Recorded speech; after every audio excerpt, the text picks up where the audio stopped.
ग्वालियर जिले के बिलोवा परिवहन चेक पोस्ट पर इन दिनों पर्दे के पीछे से अवैध वसूली का खेल जारी है। परिवहन विभाग की अवैध वसूली का खेल उजागर न हो, इसलिए परिवहन विभाग ने सामने लगे सीसीटीवी कैमरों की नजर से बचने के लिए पूरे चेक पोस्ट एरिया को हरे पर्दे लगाकर कवर कर दिया है, ताकि रिश्वत के लेन देन का खेल कैमरों की नजर में कहीं कैद न हो जाए।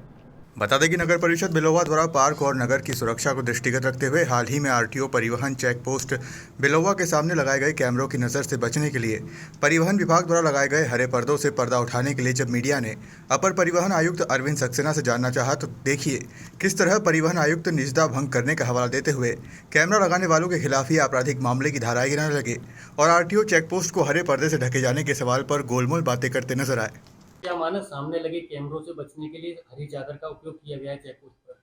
देखिए, मैं स्पष्ट करना चाहूँगा कि जो कैमरे हैं, किसी भी व्यक्ति को मैं आपको बहुत स्पष्ट करना कि जो आईटी एक्ट है, उसमें धारा 66 ई स्पष्ट ये बताती है कि कोई भी प्राइवेट व्यक्ति को ये अधिकार नहीं है कि वो किसी भी अन्य व्यक्ति के घर पर या किसी उसके कार्यस्थल पर निगरानी रखे कैमरों के मामले से। ये अपराध है 66 ई आईटी एक्ट के तहत। मैं किसी पे कोई टीप व्यक्त करना नहीं चाहता, लेकिन अगर इस प्रकार का कृत्य कोई कर रहा है यानी तो ये भी उचित नहीं है। सबको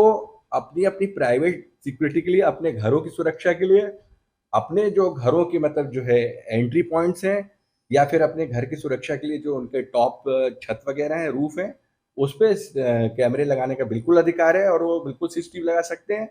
लेकिन अगर हम किसी सीसीटीवी से किसी दूसरे की निजता या प्राइवेट जो उसकी जो प्राइवेसी है उसको भंग कर रहे हैं तो बिल्कुल उचित नहीं है। शासकीय कार्य, सार्वजनिक कार्य, उसमें निजता का मामला कहाँ से आता है? नहीं, देखिए क्या होता है कि कोई भी जो अधिकारी है वो लोक सेवक जो है एक अपना कार्य किसी शक्ति के अधीन करता है, और यदि एक प्राइवेट व्यक्ति होकर या किसी अन्य प्रकार से सामाजिक व्यक्ति होकर किसी चीज की निगरानी करते हैं कैमरे के माध्यम से, तो या तो आपको उसके लिए अधिकृत होना चाहिए या सशक्त होना चाहिए। अन्यथा मतलब जो है रेगुलर निगरानी का अधिकार किसी को नहीं है। जहां तक मीडिया का सवाल है,